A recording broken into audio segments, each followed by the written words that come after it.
আমার বর বিশেষ খাদ্যরসিক নয়, কিন্তু কিছু জিনিস বেশ ভালোবেসেই খায়। আমাদের এখানে বাজারে পটল একটু দেরিতেই আসে। প্রথম দিন বাজার থেকে পটল এনেই বলল, এটা দিয়ে বেশ একটা অন্য কিছু পদ বানাও যেটা কখনো খায়নি। অনেক ভাবনা চিন্তার পর বানিয়ে ফেললাম এই পদ। খাবার টেবিলে বর একা নয়, নিমন্ত্রিত আরো অনেক। সকলের মুখের দিকে তাকিয়ে অধীর আগ্রহে অপেক্ষা করছি। শেষ পর্যন্ত পেয়ে গেলাম গ্রিন সিগন্যাল। দুর্দান্ত হয়েছে। সকলের মুখে তারিফ শুনে সত্যি বলছি মনটা একদম ভরে গেল। সেই পদটাই আজ আপনাদের জন্য। সঙ্গে আছে আমি ঋতুপর্ণা। আপনারা দেখছেন ঋতুর রান্নাঘর। এই পদটা বানানোর জন্য আমি এখানে মোটামুটি 600 গ্রাম মতন পটল নিয়েছি। পটলটা মিডিয়াম সাইজের পটল। এরপরে আমি মুখের দুটো সাইড কেটে নিচ্ছি। নেওয়ার পরে ওপরের যে পাতলা খোসাটা হয় সেই খোসাটাকে এইভাবে চেঁচে ছাড়িয়ে নিচ্ছি।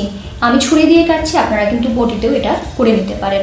আপনারা চাইলে পটলটাকে যে শক্ত স্কিনটা আছে সেটাকেও কিন্তু হালকা ছাড়িয়ে নিতে পারেন। এরপর পটলটাকে দুটো টুকরো করে নিচ্ছি। আর একটা আলু নিয়েছি, মিডিয়াম সাইজের আলু। এটাকে এইভাবে লম্বা করে কেটে নিচ্ছি। যেহেতু পটলটা লম্বা রয়েছে সেই জন্য আমি আলুটাকেও লম্বা করেই কাটলাম।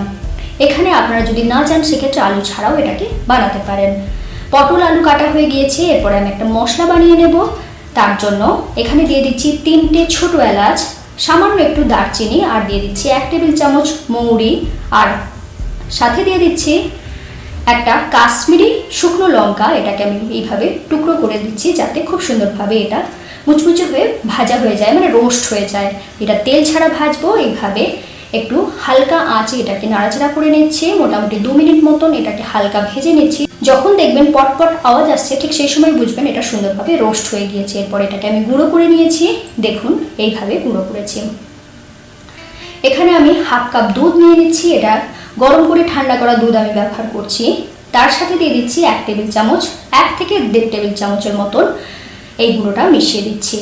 এই মশলাটা এইভাবে যদি দুধের সাথে গুলে দেওয়া হয় তাহলে কিছুক্ষণ ভিজে যাবে। মোটামুটি 10 থেকে 15 মিনিট এটাকে এইভাবে ভিজিয়ে রাখবো, তাহলে মশলাটা খুব সুন্দরভাবে ভিজে যাবে। এরপর আমি এখানে নিয়ে নিচ্ছি 1 টেবিল চামচ কিশমিশ, আর নিচ্ছি 5 থেকে 6টার মতন কাজু। কাজুটা কম লাগবে এখানে। দিয়ে এটাকে একসাথে আমি বেটে নিচ্ছি। এটাকে জল দিয়েই আমি স্মুথ করে বেটে নিয়েছি। দেখুন এইভাবে বাটাটা স্মুথ করে বেটেছি। এরপর আমি আলু আর পটলেতে দিয়ে দিচ্ছি সামান্য একটু নুন, তারপর দিয়ে দিচ্ছি সামান্য একটু হলুদ গুঁড়ো, আর দিয়ে দেব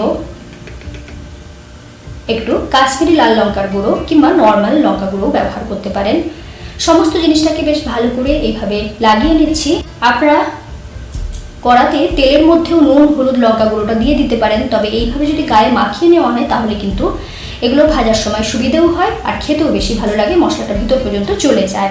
এরপর আমি তেল গরম বসিয়ে দিচ্ছি। আমি সর্ষের তেলেই রান্নাটা করব, খুব বেশি তেল দিচ্ছি না। 1/4 কাপ মতন তেল দিয়েছি। দেওয়ার পরে পটলটা এখানে দিয়ে দিচ্ছি। প্রথমে পটলটা ভেজে নেব। বাড়িতে যদি রান্না করেন সেক্ষেত্রে পটল আর আলু একসাথেও ভেজে নিতে পারেন, তবে আমি যেহেতু ভিডিও বানাচ্ছি সেই জন্য পটলটা আলাদা করেই ভেজে নিচ্ছি। পটলটাকে একটু এপিট ওপিট করে ভেজে নেব। এই সময় কিন্তু আমি ঢাকা দেব না। ঢাকা দিয়ে যদি ভাজতে যান সেক্ষেত্রে যেহেতু নুন হলুদ সব কিছু মাখানো আছে, জল বেরোতে শুরু করবে, সেক্ষেত্রে পটলটা কিন্তু দেখতে খারাপ হয়ে যাবে। আর এই যে সবুজ রঙটা সেটাও কিন্তু অনেকটা ডিসকালার হয়ে যাবে। পটলটা ভাজা হয়ে গিয়েছে। এরপর আমি এটাকে তুলে নিচ্ছি।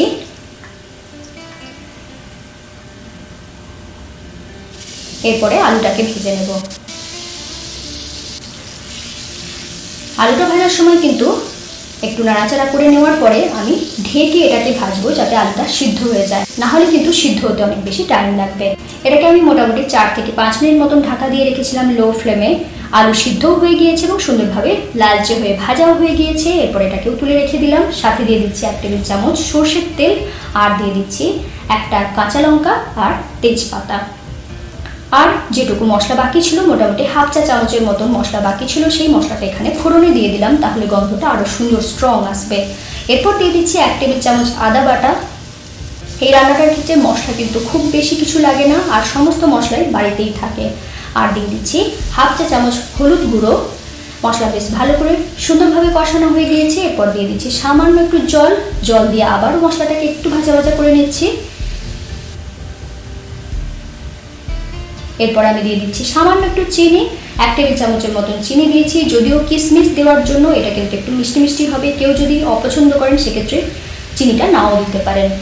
কষানো হয়ে গিয়েছে মশলা, এরপর দিয়ে দিচ্ছি ভেজে রাখা পটল আলু সমস্ত কিছু।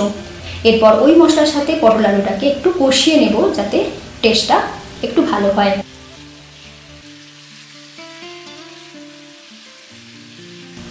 রান্নার ক্ষেত্রে সবার আগে আমরা মাথায় রাখি টেস্টটা যেন সব থেকে ভালো হয়। এরপর আস্তে আস্তে এটাকে কষিয়ে নিচ্ছি। দেখুন কষানোটা কিন্তু সুন্দরভাবে হয়ে গিয়েছে, তেল একদম দারুণভাবে রিলিজ হয়ে গিয়েছে। এরপর আমি দিয়ে দিচ্ছি যে কাজু আর কিশমিশটাকে একসাথে বেটে রেখেছিলাম সেই পেস্টটা। এটা দেওয়ার সময় অবশ্যই আপনাদেরকে আরও একবার মনে করিয়ে দিই, আমি জানি সকলেই জানেন, তবুও বলে দিচ্ছি, এই সময় গ্যাসটা একদম লো ফ্লেমে রাখবেন, কারণ কি কাজু রয়েছে, সেই জন্য লো ফ্লেমে রেখে এটাকে ধীরে ধীরে কষিয়ে নিচ্ছি। দেখুন পাকটা আস্তে আস্তে সুন্দরভাবে এসে যাচ্ছে।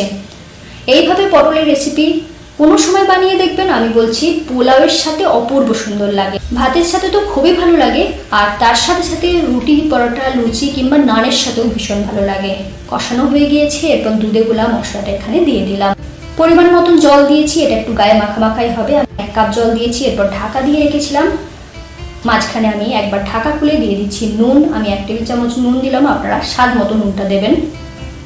আমি মোটামুটি ঢাকা দিয়ে এটাকে 3 থেকে 4 মিনিট রেখেছিলাম লো ফ্লেমে।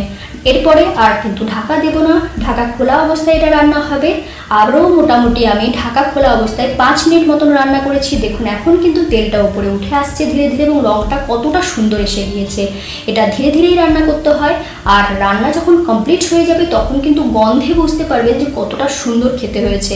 কারণ মনে হবে না যে এটা পটল দিয়ে এত সুন্দর একটা রান্না করা যেতে পারে। আপনারাও বানিয়ে খান, আর কমেন্ট করতে ভুলবেন না। কমেন্ট করে জানাবেন যে কেমন লাগলো এই রেসিপিটা। আপনাদের যদি আমার ভিডিওগুলো ভালো লাগে তাহলে অবশ্যই আমার চ্যানেলটা সাবস্ক্রাইব করতে ভুলবেন না। আপনারা এতক্ষণ দেখছিলেন ঋতুর রান্নাঘর, সঙ্গে ছিলাম আমি ঋতুপর্ণা। আজ তাহলে আসি, আবার দেখা হবে এরকম কোনো সুন্দর সুন্দর নতুন নতুন ভিডিওর সাথে।